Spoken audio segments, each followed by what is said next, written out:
Still I rise, অর্থাৎ তবুও আমি উঠবো, অর্থাৎ জেগে উঠবো এক কথায় বলতে গেলে। কবিতার নাম আমাদের এই জিনিসটাই ইঙ্গিত দিচ্ছে। এইবার এইখানে এই যে আই, আই শব্দটাকে প্রয়োগ করা হয়েছে, আইটা বলতে কে সেটুকু তো আমরা কবিতা যখন পড়বো তখন জানতে পারবো। তবে আই যে টাইপ অফ প্রোনাউন, অর্থাৎ পার্সোনাল প্রোনাউন, ফার্স্ট পার্সন, এই আইটা দেখে আইডিয়া করতে পারছি যে কবি ফার্স্ট পার্সন ন্যারেটিভে কবিতাটাকে বলতে চলেছেন। হ্যাঁ, কবি বলবো, সে মহিলাই হোক বা পুরুষ হোক, যাই হোক তাকে আমরা কবিই বলবো। এই কবিতার কবিকে মায়া অ্যাঞ্জেলো। ওকে, অনেকে মায়া অ্যাঞ্জিওলো বলে উচ্চারণ করবে, যাই হোক যেমন হোক এটা প্রপার নাউন, আমরা মায়া অ্যাঞ্জেলো বলছি।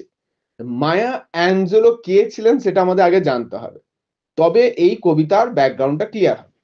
সেই বিষয়ে আসছি, তবে আর একটা অন্য স্লাইডে আসি। এই কবিতার সম্বন্ধে দু চারটে কথা জেনে নিই, মানে আমরা এই কবিতায় কি কি জানতে চলেছি। Still I Rise is a powerful and inspiring poem that celebrates the strength, resilience and courage of black women. তাহলে এই কবিতায় কি বিষয়ে সেলিব্রেট করতে চলেছি আমরা? ব্ল্যাক ওমেন, অর্থাৎ যারা কালো নারী রয়েছে, মানে কৃষ্ণাঙ্গ নারী। শুধু কৃষ্ণাঙ্গ নারী নয়, বলতে গেলে কৃষ্ণাঙ্গ সমাজেরই কথা বলছেন কবি এখানে। সেই কৃষ্ণাঙ্গ সমাজের মানুষের অবস্থান কেমন ছিল সেই বিষয়ে এই কবিতায় তুলে ধরা হয়েছে, এবং পাশাপাশি এই কবিতায় দেখানো হয়েছে যে কিভাবে কৃষ্ণাঙ্গ মহিলারা অত্যাচারিত হন, এই কথাটাকে দেখানো হয়েছে। পাশাপাশি তাদের যে স্ট্রেংথ, শক্তি, সেটাকে প্রকাশ করা হয়েছে। And encourages them to stand up, অর্থাৎ মায়া অ্যাঞ্জেলিও এই কবিতায় এনকারেজ করেছে ব্ল্যাক ওমেনদেরকে টু স্ট্যান্ড আপ, উঠে দাঁড়াতে বা প্রতিবাদ করতে। অ্যান্ড রাইজ অ্যাবভ দ্য অপ্রেশন, অপ্রেশন মানে সামাজিক যে নিপীড়ন, সেই নিপীড়নের বিরুদ্ধে প্রতিবাদ করার জন্য তাদেরকে ডাক দিয়েছেন। অ্যান্ড ডিসক্রিমিনেশন মানে বৈষম্য। দেখো এই যে কবিতা, কবিতার প্রেক্ষাপট কোথায়? কবিতার প্রেক্ষাপট কিন্তু আমেরিকা, এবং আমেরিকায় দুই ধরনের লোক থাকে, একটা শ্বেতাঙ্গ এবং একটা কৃষ্ণাঙ্গ। আমেরিকান যারা নেটিভ, যাদের আফ্রিকান বলা হয়ে থাকে অনেক সময়, ঠিক আছে, আফ্রিকান বংশোদ্ভূত নেটিভ আমেরিকানরা কিন্তু কৃষ্ণাঙ্গই ছিলেন। তাহলে আমেরিকায় যে পার্টটা কৃষ্ণাঙ্গ রয়েছে তাদের সঙ্গে শ্বেতাঙ্গদের একটা বরাবরের দ্বন্দ্ব ছিল, ঠিক যেমন করে আফ্রিকায় আছে, ছিল, সরি আছে নয়, ছিল। আফ্রিকা যেমন সাউথ পোর্শনটা হচ্ছে গিয়ে শ্বেতাঙ্গদের, ওকে, এবং বাদবাকি নর্থের যে পোর্শন সেটা কৃষ্ণাঙ্গদের। তো এক সময় আমরা তো জানি নেলসন ম্যান্ডেলার গল্প আমরা সকলেই জানি, কৃষ্ণাঙ্গদের অধিকার নিয়ে তিনি অনেক প্রতিবাদ করেছেন। তেমনি এই মায়া অ্যাঞ্জেলিও কিন্তু একজন সোশ্যাল অ্যাক্টিভিস্ট ছিলেন, সমাজ সংস্কারক, যিনি কৃষ্ণাঙ্গদের অধিকার রক্ষায় অনেক আন্দোলন করেছেন। তার এই কবিতাটা তার এই আন্দোলন বা বিদ্রোহের ভাষার একটা বহিঃপ্রকাশ। যেমন করে কবি কাজী নজরুল ইসলাম বিদ্রোহের কবি নামে পরিচিত বা বিদ্রোহী কবি নামে পরিচিত, তিনি স্বাধীনতা সংগ্রামের জন্য দেশবাসীকে অনুপ্রাণিত করতে নানান কবিতা লিখেছিলেন। একইভাবে মায়া অ্যাঞ্জেলিও তাই করছে, কৃষ্ণাঙ্গদের অনুপ্রাণিত করতে। এবার এই কবিতার কয়েকটা ইনফরমেশন রয়েছে। কি ইনফরমেশন? অর্থাৎ প্রধান সেন্ট্রাল মেসেজ কি, মানে মেন মেসেজ যেটা কবি এই কবিতায় কি দিতে চেয়েছেন। You should never give up no matter the challenges, আমাদের কখনই হাল ছেড়ে দেওয়া উচিত নয়, তাতে যে চ্যালেঞ্জেসই আসুক না কেন, সেটা কৃষ্ণাঙ্গদের অধিকার রক্ষার চ্যালেঞ্জ আসুক কিংবা আমাদের জীবনের বিভিন্ন চ্যালেঞ্জ আসুক, সব জায়গাতেই হাল ছেড়ে দিলে চলবে না, সব জায়গাতেই আমাদের লড়াই করতে হবে। সেকেন্ড কি বলা হচ্ছে, speaker K? A black woman, possibly the poet, তিনি নিজেই হতে পারেন। তবু এটাকে নিউট্রাল রাখার জন্য আমরা ধরে নিচ্ছি আ ব্ল্যাক ওম্যান, একজন কৃষ্ণাঙ্গ মহিলা, কারণ গোটা কবিতায় যে কথাগুলো বলা হচ্ছে সেখানে একজন কৃষ্ণাঙ্গ মহিলা নিজের সম্বন্ধে বা নিজেদের ক্ষমতা সম্বন্ধে বলছেন। পোয়েটিক ফর্ম, ফ্রি ভার্স, অর্থাৎ কিন্তু কোনো প্রকার ছন্দ অনুসরণ করা এখানে হয়নি, ফ্রি ভার্সে লেখা হয়েছে গোটা কবিতাটা। থিম কি এই কবিতার মধ্যে? মেন থিম গুলো কি আছে? বিউটি, সৌন্দর্য, সেলিব্রেশন, ড্রিমস, সবকটা কিন্তু পড়াতে গিয়ে স্ট্যান্ডা ওয়াইজ আমি বলে দেবো। আইডেন্টিটি, জার্নি, লাভ, ওয়েলনেস, ইমোশনস ইভোকড, অর্থাৎ এই কবিতা পড়লে কোন কোন ইমোশন আমাদের মধ্যে জাগতে পারে, বা এই কবিতার দ্বারা কবি কোন কোন ইমোশনস মানুষের মধ্যে বা ব্ল্যাক ওমেনদের মধ্যে জাগিয়ে তুলতে চেয়েছেন। Confidence, courage, excitement, happiness, honour, hope, joyfulness, optimism. সবকটা শব্দ জানো, অপটিমিজম শব্দটা নিয়ে আমাদের একটু কনসেপ্ট কম থাকতে পারে, অনেকেরই আছে বাট অনেকের নাও থাকতে পারে। অপটিমিজম মানে পজিটিভ ধ্যান ধারণা, অপটিমিস্টিক ভিউ বলি আমরা যাকে। ভিউ বেসিক্যালি দুই ধরনের হয়, একটা হচ্ছে অপটিমিস্টিক ভিউ, আর একটা হচ্ছে পেসিমিস্টিক ভিউ। পেসিমিস্টিক মানে নেগেটিভ চিন্তাধারা, আর অপটিমিস্টিক ভিউ মানে বা সেটাই হলো গিয়ে অপটিমিজম। ঠিক আছে, এই গোটা কবিতায় কিন্তু অপটিমিস্টিক ভিউ দেখতে পাবে। কোনো সময় কবি হার মানছেন না, সব জায়গাতেই আমি পারবো, স্টিল আই রাইজ, তবুও আমি উঠে দাঁড়াবো, এই মেন্টালিটি গোটা কবিতায় প্রকাশ পাবে। মানে গোটা কবিতাটা একটা পজিটিভ ধ্যান ধারণায় বিশ্বাসী। কবিতাটা কোন টাইম পিরিয়ডের লেখা? 20th century. এখন আমাদের 21st সেঞ্চুরি চলছে, তাহলে কবিতাটা লেখা কিন্তু 20th সেঞ্চুরিতে। বেসিক্যালি আমেরিকান সিভিল ওয়ারের যে সিচুয়েশন যখন চলছে সেই সময়, যেখানে কৃষ্ণাঙ্গ শ্বেতাঙ্গ, হ্যাঁ লেখা হচ্ছে কুড়ি শতাব্দীতে, কিন্তু এর যে প্রেক্ষাপট সেটা কিন্তু আমেরিকান সিভিল ওয়ারের সময়, যে সময়ে কৃষ্ণাঙ্গ শ্বেতাঙ্গ দ্বন্দ্ব চলছে। ওকে, মানে আমি আজকে কবিতা লিখছি মানে যে আজকের প্রেক্ষাপটই আমি লিখবো বা 21st সেঞ্চুরি প্রেক্ষাপটেই লিখবো তা নয়, কিন্তু আমি যে কোনো একটা টাইম পিরিয়ডকে বেছে নিতে পারি আমার লেখার জন্য, যেটা আমার মন হবে। বহু বড় বড় লেখক কিন্তু সেটাই করে থাকেন, বর্তমান যুগে থেকেও অনেক শতাব্দী আগেকার গল্পের প্রেক্ষাপট বেছে নিয়ে লিখে থাকেন।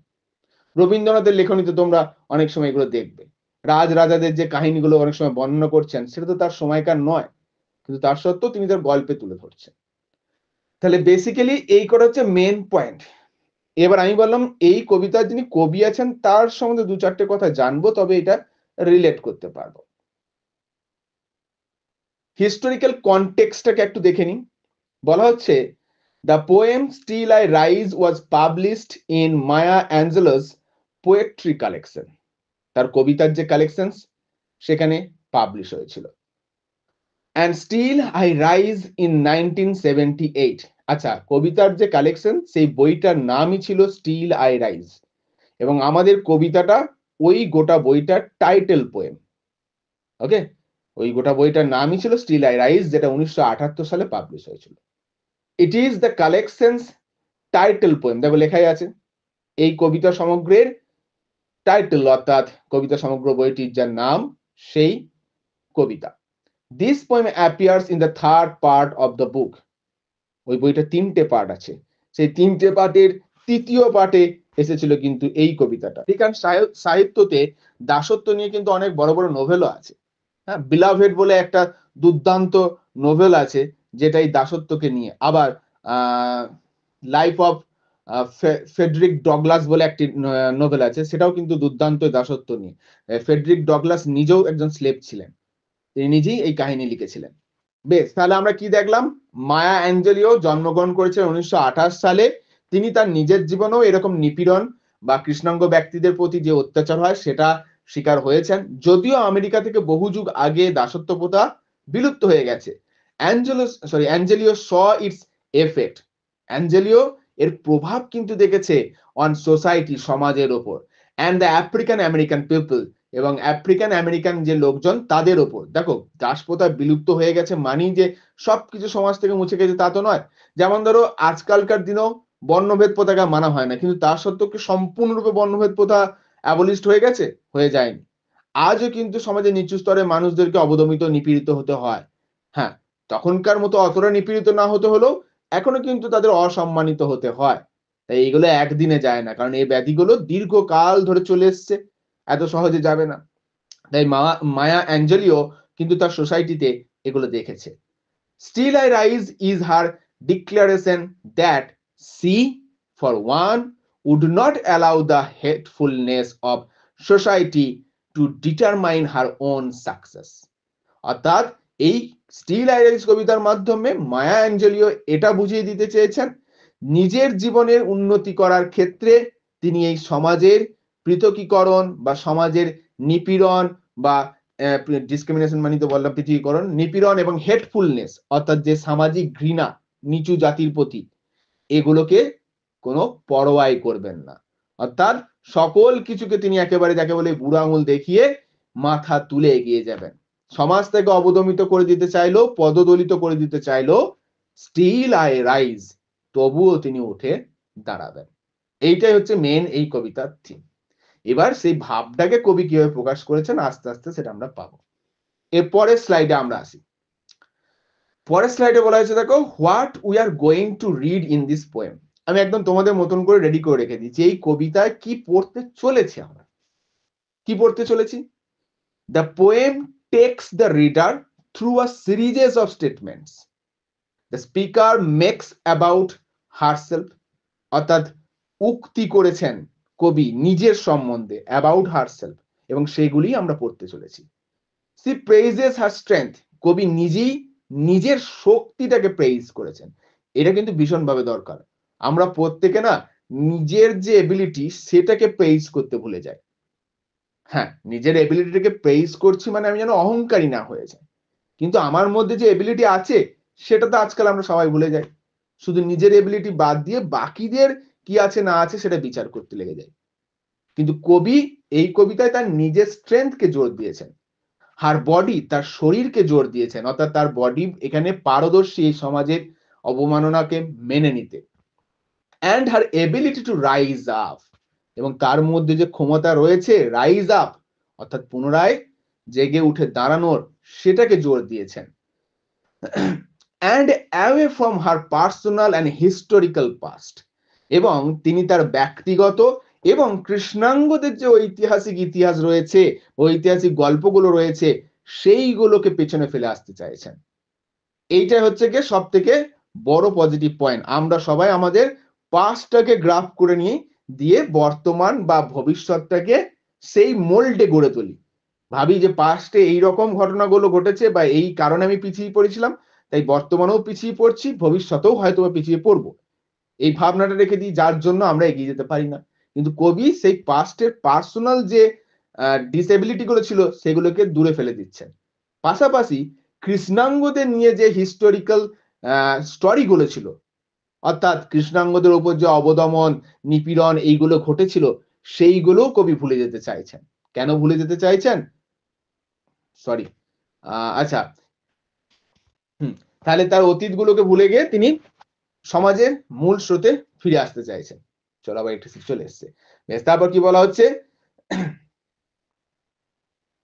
দেয়ার is nothing the speaker declares, speaker বলেছেন কিচ্ছু নাই সেখানে, অর্থাৎ অতীত বলে কিচ্ছু হয় না, যা হয় বর্তমান।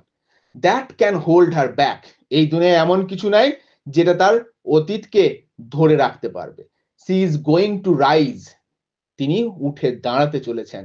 Above and beyond anything that seeks to control her, সমস্ত কিছুর উপরে যা কিছু তাকে অবদমিত করতে চায় তার সমস্ত কিছুর উপরে কবি উঠে দাঁড়াতে চান।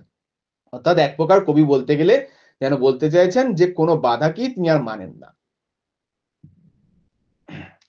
ইট reminds how black people were treated in the past, কবির এই কবিতা আমাদের মনে করিয়ে দেয় কিভাবে কৃষ্ণাঙ্গ ব্যক্তিদেরকে অতীতে ট্রিট করা হতো। The speaker is one of them, কবিও সেই তাদের মধ্যে একজন, কবিও একজন কৃষ্ণাঙ্গ।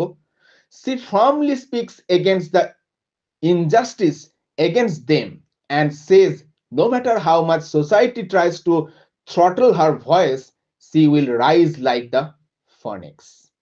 এই লাইনটাকে আমরা আমাদের অ্যান্সারে ইউজ করব, যার জন্য এটা আমি এখানে প্রোভাইড করে দিয়েছি।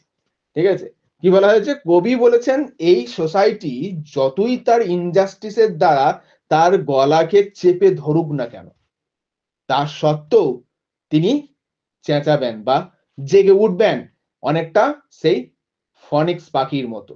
জিমি ভ্যালেন্টাইন আমরা পড়েছিলাম, ফনিক্স কি করে না নিজেই নিজেকে পুড়িয়ে ছাই করে দিয়ে নতুন করে সৃষ্টি করে। তাহলে কবি বলছেন কৃষ্ণাঙ্গদের সেই ইতিহাসকে তিনি পুড়িয়ে ছাই করবেন এবং নতুন ইতিহাস তিনি তৈরি করবেন। এই কবিতা সেটারই বহিঃপ্রকাশ।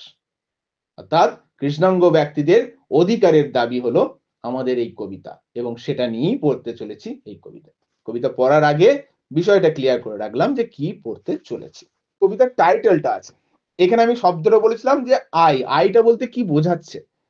আইটা বলেছিলাম ফার্স্ট পার্সন ন্যারেটিভে লেখা এই আইডিয়া দিচ্ছে, কিন্তু কি বোঝাচ্ছে তখনও বলিনি। এবার লক্ষ্য করো, আইটা কিন্তু অনলি একজন নয়। বলা হচ্ছে the phrase I rise is not about a singular uprising, কেবল কবি জেগে উঠছেন তা নয়। It is a collective revolutionary voice that consist of the rising uproar of a class. একটা শ্রেণীর জেগে ওঠার কথা বলা হয়েছে। শ্রেণীটা কারা? কৃষ্ণাঙ্গ শ্রেণী, এবং সেই কৃষ্ণাঙ্গ শ্রেণীর রিপ্রেজেন্টেটিভ কবি। অর্থাৎ কবি নিজের জেগে ওঠার মধ্য দিয়ে সমগ্র কৃষ্ণাঙ্গ গোত্রীয় ব্যক্তিদের জেগে ওঠার কথা এই কবিতায় বলতে চেয়েছে। ঠিক আছে? এবং যারা অপ্রেসড এবং বিট্রেড ফর লং টাইম, যারা দীর্ঘ সময় ধরে নিপীড়িত এবং জর্জরিত বা প্রতারিত হয়ে এসেছে। স্ট্রাকচার অ্যান্ড ফর্ম, এই কবিতার স্ট্রাকচার অ্যান্ড ফর্ম সম্বন্ধে একটা আলোচনা করে নিই। Still I rise is 9 stanza poem. ঠিক আছে, 9 স্ট্যাঞ্জাস হবে, সরি না স্ট্যাঞ্জা, ঠিক আছে। আচ্ছা, 9টা স্ট্যাঞ্জা আছে এই কবিতায়, কিন্তু স্ট্যাঞ্জা গুলোর পার্টিকুলার স্ট্রাকচার কোনো নেই। Separated into uneven sets of line, সবগুলোতে সমান সংখ্যক লাইন নেই। দ্য ফার্স্ট 7 স্ট্যাঞ্জাস কন্টেইনস 4 লাইনস, প্রথম 7টা স্ট্যাঞ্জায় 4টে করে মোট 28টা লাইন আছে। নোন অ্যাজ কোয়াট্রেন্স, 4টে করে লাইন থাকলে তাকে বলা হয় কোয়াট্রেন্স। এই কোয়াট্রেন্স কিন্তু শেক্সপিয়ান সনেটের বৈশিষ্ট্য। ওকে, শেক্সপিয়ান সনেটে 3টে কোয়াট্রেন থাকে, একটা কাপলেট থাকে। স্ট্যাঞ্জা 8 হ্যাজ 6 লাইন, 8 নম্বর স্ট্যাঞ্জা আবার 6টা লাইন আছে। And the 9th has 9 line, 9 number স্ট্যাঞ্জায় 9টা লাইন আছে। তাহলে বুঝতেই পারছি পার্টিকুলার কোনো স্ট্যাঞ্জা স্ট্রাকচার এই কবিতায় নেই। তবে 7টায় 4টে করে, 8 নম্বরটায় 6টা, 9 নম্বরটায় 9টা। The first 7 stanzas follow a rhyme scheme of ABCB. First 7 স্ট্যাঞ্জায় ABCB রাইম স্কিম ফলো করা হয়েছে। The 8th 8 নম্বরে আছে ABABCC, পার্টিকুলার দেওয়ার কোনো ছন্দ নেই। আবার 9 নম্বরে ABABCC দিয়ে 3টি BBB, আর বলা হয়েছে it is a lyrical poem. Okay, it is a lyrical poem. Tone and mood, এই কবিতাটা কোন টোনে লেখা বা কোন মুডে লেখা? Within still I rise Angelou takes a strong and determined tone. সে তো শুরুতেই বুঝতে পেরে গেছি স্ট্রং অ্যান্ড ডিটারমাইন্ড, কারণ কবিতার নামই তো আমাদের বলে দিচ্ছে স্টিল আই রাইজ। এই যে শব্দটা স্টিল, এটাই তো একটা ডিটারমিনেশন, তবুও আমি উঠে দাঁড়াবো, দৃঢ় প্রতিজ্ঞা। তাহলে টোনটা অবভিয়াসলি একটা ডিটারমিনেট টোন বা determined tone. By addressing hers and all marginalized communities, strengths, pasts, and futures head on, she is able to create a very similar mood. আচ্ছা, এই কবিতায় বিভিন্ন শব্দের প্রয়োগের দ্বারা তিনি কিন্তু ওই একই সিমিলার মুড বা টোন অর্থাৎ ডিটারমাইন্ড টোনটাকে বজায় রাখার চেষ্টা করেছেন। আর reader should walk away from Still I Rise feeling inspired, joyful and reinvigorated. আচ্ছা, ইনভিগোরেটেড মানে হচ্ছে গিয়ে ওই যে ভিগোরাস বা আনন্দ শব্দটা থেকে ভিগোরেটেড, ওটা নাউন ফর্মে ইউজ হয়েছে। তাহলে রিইনভিগোরেটেড মানে পুনরুজ্জীবিত করে তোলা। উইথ কারেজ অ্যান্ড স্ট্রেংথ, অর্থাৎ এই কবিতা একজন পাঠককে পুনরুজ্জীবিত করে তুলবে কারেজ অ্যান্ড স্ট্রেংথ, শক্তির দ্বারা। বেশ, এবার আশা করছি আমরা কবিতাতে আসবো। 4টে স্ট্যাঞ্জা পড়বো আমি বলে দিয়েছি আজকে। স্ট্যাঞ্জা 1, আমি কিন্তু দেখো মানেটাও দিয়ে রেখেছি তলাতে, অবভিয়াসলি ইংরেজি দিয়ে রেখেছি, কারণ এইটুকু সহজ ইংরেজি বোঝার ক্ষমতা তোমাদের আছে। তবে এখানে ওভারঅল জাস্ট মিনিং দেয়া আছে। কবিতার কিন্তু বলছি কবিতাটা ভীষণ রকম একটা সিম্বলিক পোয়েম, অনেক ইমেজ কিন্তু এখানে পাবো। অবশ্যই স্ট্যাঞ্জাগুলো পড়ানোর পর এর ভিতরে যে ইমেজগুলো লুকিয়ে রয়েছে সেগুলো আমি ব্যাখ্যা করব। প্রথমে আসি, প্রথম 4টে লাইন এই কবিতার সব থেকে পাওয়ারফুল লাইন। বলা হচ্ছে, you may write me down in history, তোমরা আমাকে ইতিহাসের পাতায় লিখে রাখতে পারো বা ইতিহাস লিখতে পারো আমাকে নিয়ে। With your bitter twisted lies, তোমাদের তিক্ত বিকৃত মিথ্যাগুলোর দ্বারা।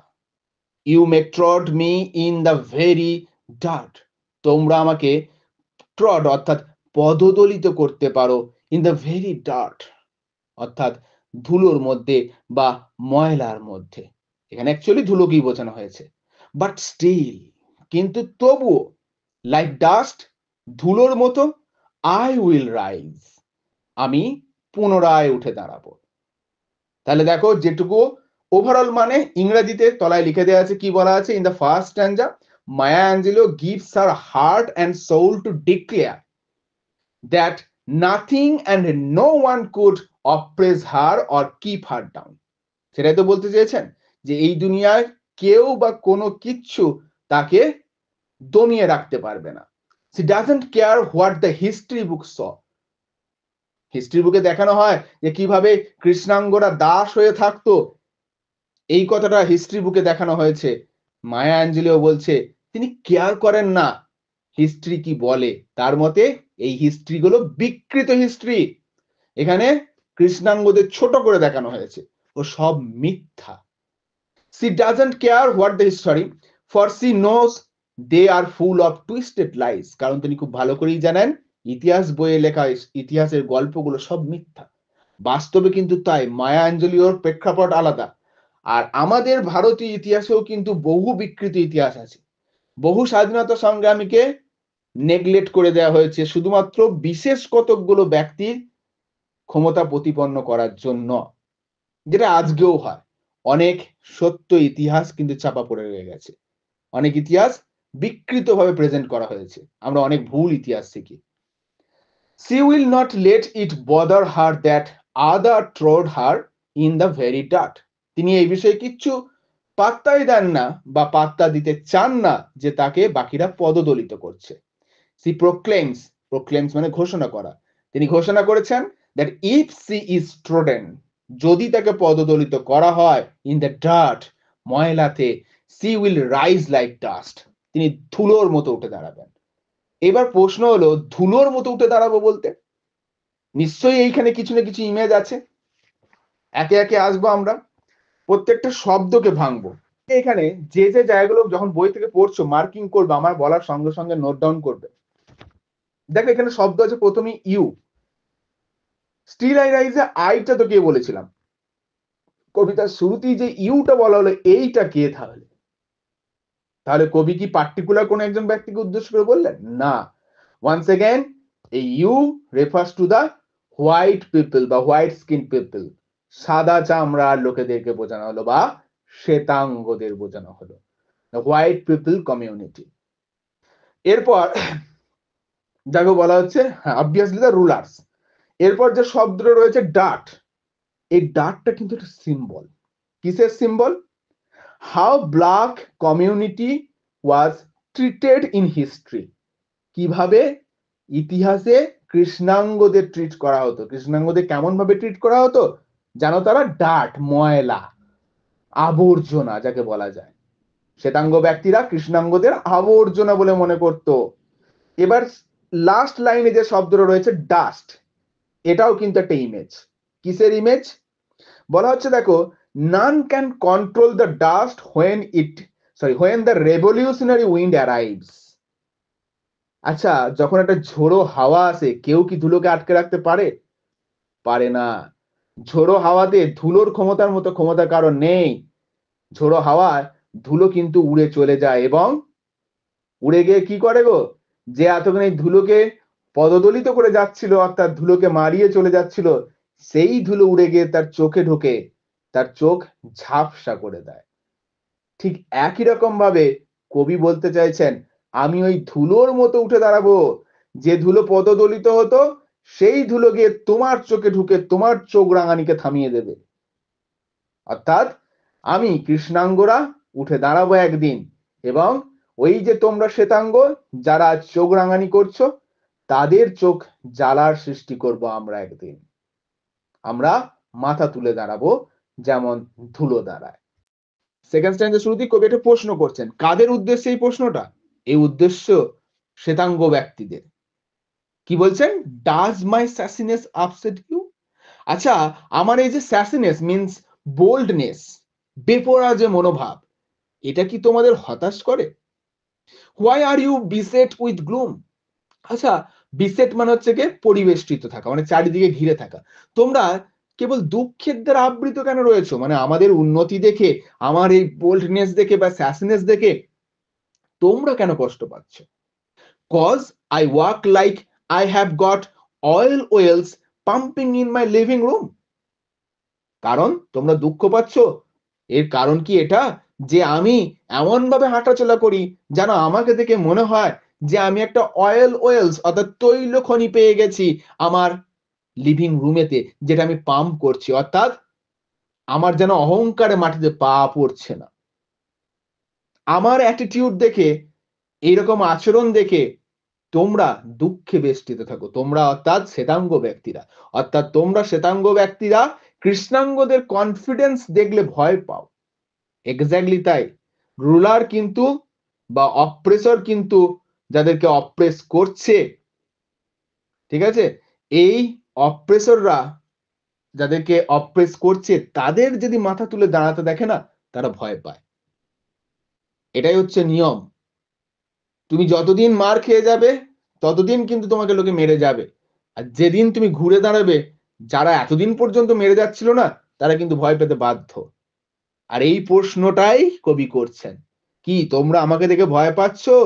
আমার এই বোল্ডনেস দেখে, বেপরোয়া মনোভাব দেখে, আমার এই না হারার মনোভাব দেখে? তোমরা তো ভেবেছিলে আমাকে পদদলিত করে দেবে, অবদমিত করে দেবে, সেটা পারোনি, তাই হয়তো তোমরা ভয় পাচ্ছ। এখানে কি বলা হচ্ছে, মানে ইলাবোরেট ওয়েতে বললে কি বলা হচ্ছে, দেখো কি লেখা আছে। In the second stanza, she means the poet ask a question, একটা প্রশ্ন জিজ্ঞেস করেছেন। This is an interesting question, এটা বেশ একটা আকর্ষণীয় প্রশ্ন। as she refers to her own tone as sassiness, কারণ তিনি নিজের যে অবয়ব বা আবরণ বা বহিঃপ্রকাশ, আঙ্গিক প্রকাশ, সেটাকে স্যাসিনেস বা বোল্ডনেস বলে অভিহিত করেছেন। and ask the hearer, অর্থাৎ যে শুনছে তাকে প্রশ্ন করেছে, if her sassy tone is upsetting, ওকে, তার স্যাসি টোনটা ও তাদেরকে হতাশ করছে কিনা। The poet notices that the people around her in her society are beset with gloom. কবি দেখেছেন তার সোসাইটিতে, তার চারপাশে থাকা লোকেরা সব সময় যেন দুঃখের দ্বারা আবিষ্ট থাকে। হোয়েন হি সাকসিডস, যখন তিনি উন্নতি লাভ করেন। আবার বারবার বলছি, তিনি মানে কৃষ্ণাঙ্গ ব্যক্তিদের বোঝানো হচ্ছে, অর্থাৎ কৃষ্ণাঙ্গ ব্যক্তিদের উন্নতি হলেই এই শ্বেতাঙ্গরা যেন একটা দুঃখের মধ্যে থাকে। সি কোয়েশ্চেনস দিস, তিনি এইটাকে নিয়ে প্রশ্ন করেছেন। She knows that she is succeeded in life, তিনি খুব ভালো করেই জানেন তিনি জীবনে সফলতা অর্জন করেছেন। কেন? কারণ তার সফলতা দেখে বাকিরা দুঃখে থাকে। এক্স্যাক্টলি তাই। যখন দেখবে আলোচনা হচ্ছে তোমাকে নিয়ে, বা তোমার সাফল্য দেখে বাকিদের সহ্য হচ্ছে না, বা তোমাকে দেখে বাকিদের সহ্য হচ্ছে না, তখন বুঝতে হবে যে হ্যাঁ, তুমি হয়তো তাদের থেকে ডিফারেন্ট হয়ে উঠতে পেরেছো, তুমি জীবনে হয়তো এক স্টেপ হলেও সফলতা অর্জন করতে পেরেছো। আর এটাই কিন্তু কবি নিজের মধ্যে কনফিডেন্সটা রাখছেন। In her writing and as a woman, তিনি তার লেখায় এবং একজন মহিলা হিসাবে দুদিক থেকেই সফলতা অর্জন করেছেন। Oil wells pumping in living room symbolises her success. দেখো, তৈলখনি, তৈলখনি মানে তো আমরা সবাই বুঝতে পারছি সাকসেস, মানে বিশাল ধনী ব্যক্তির একটা চিহ্ন বা সিম্বল তুলে ধরছে। অবভিয়াসলি অয়েল ওয়েলসটা একটা সিম্বল, সেটা আমি পরে আলোচনা করব, বা ইমেজ। অর্থাৎ তিনি বোঝাতে চাইলেন যে তিনি যেন তৈলখনি পেয়ে গেছেন, তিনি সফল হয়েছেন, আর এই সফলতা দেখেই বাকিরা হিংসা করছে। বেশ, আচ্ছা, আরেকবার বলছি পুরোটা দেখো। বলছে just like moons and like suns, অর্থাৎ সূর্য, সরি, চাঁদ এবং সূর্যের মতো, যারা সার্টেনিটি অফ টাইডস, যাদের নিশ্চয়তা আছে কিসে, জোয়ার ভাটা ঘটানোর। এক্ষেত্রে টাইডস বলতে জোয়ার ভাটা বোধকেই বোঝানো হচ্ছে কবিতার ভাষায়। Just like hope springing high still I rise, যেমন করে আশা মানুষের মনে জেগে থাকে, তেমন করি আমি আবার জেগে উঠবো। দেখো, প্রত্যেকটা মানুষ তো আমরা আশা নিয়ে বেঁচে থাকি যে একদিন ভালো দিন আসবে। কবি বলছেন মানুষের মনে যেমন আশা কোনোদিন মরে না, ঠিক তেমন ভাবেই মানুষের মনে আশা যেমন বারবার জেগে ওঠে, ঠিক তেমন ভাবেই আমি আবারও উঠবো। অর্থাৎ তোমরা আমাকে যতবার পদদলিত করবে, নিপীড়িত করবে, ততবার মাথা ছাড়া দিয়ে আমি দাঁড়াবো। চাঁদ সূর্যের কাছে যেমন জোয়ার ভাটা নিশ্চিত, আমার জীবনেও মাথা তুলে উঠে দাঁড়ানোটাও নিশ্চিত। এরপর ইংলিশটা যেটা বলা আছে সেটা বলি। In this stanza, she compares herself, অর্থাৎ poet compares herself to the moon and the sun. চাঁদ এবং সূর্যের সঙ্গে তুলনা করেছেন নিজেকে। As they are affected by the tides, যেহেতু তারা জোয়ারের দ্বারা প্রভাবিত হয়। This gives the readers the understanding that the speaker has no other choice but to rise. স্পিকারের কাছে আর কোনো অপশনই নাই, তাকে উঠতেই হবে। যেমন সমুদ্রের জলপৃষ্ঠের কোনো অপশনই নাই, সে চাইলেও নিজেকে আটকাতে পারবে না। চাঁদ সূর্যের আকর্ষণে তার মধ্যে জোয়ার ভাটা আসবেই আসবে। তাই কবির কাছেও এখন একটাই অপশন, তাকে উঠে দাঁড়াতে হবে, অর্থাৎ জোয়ার তার আসবেই আসবে। ট্রাই অ্যাজ সোসাইটি মাইট কিপ হার অপ্রেসড, সমাজ হয়তো তাকে অবদমিত করে রাখতে চাইবে। It is in her nature to rise, কিন্তু তার প্রকৃতির মধ্যেই অর্থাৎ তার স্বভাবের মধ্যেই রয়েছে উঠে দাঁড়ানো। সমুদ্রে বা নদীর যেমন স্বভাব জোয়ার আনা, তেমনি কবির স্বভাব মাথা তুলে দাঁড়ানো। প্রকৃতি চাইলেও কিন্তু জোয়ার ভাটাকে বন্ধ করতে পারবে না, তেমনি সোসাইটি চাইলেও কবির মাথা তুলে দাঁড়ানোকে আটকাতে পারবে না। বেশ, এর পরের পার্টটায় আসছি, স্ট্যান্জা 4 এ। আচ্ছা, স্ট্যান্জা 4 এ যাওয়ার আগে এই স্ট্যান্জা 3 তে ওই যে ইমেজ দুটো ছিল, একটা হচ্ছে মুন, একটা হচ্ছে সান, আর আছে টাইডটাও আছে। বেশ, মুন আর সান কি রিপ্রেজেন্ট করছে? Illuminating future.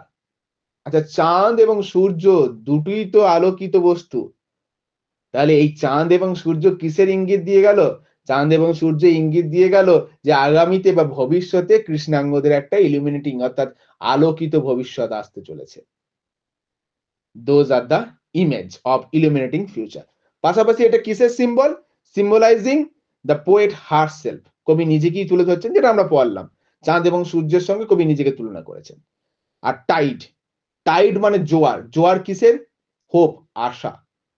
বলে না যে মনে জোয়ার এসেছে, জোয়ার এসেছে মানে কি? জোয়ার মানে পরিপূর্ণতা, তাই তো?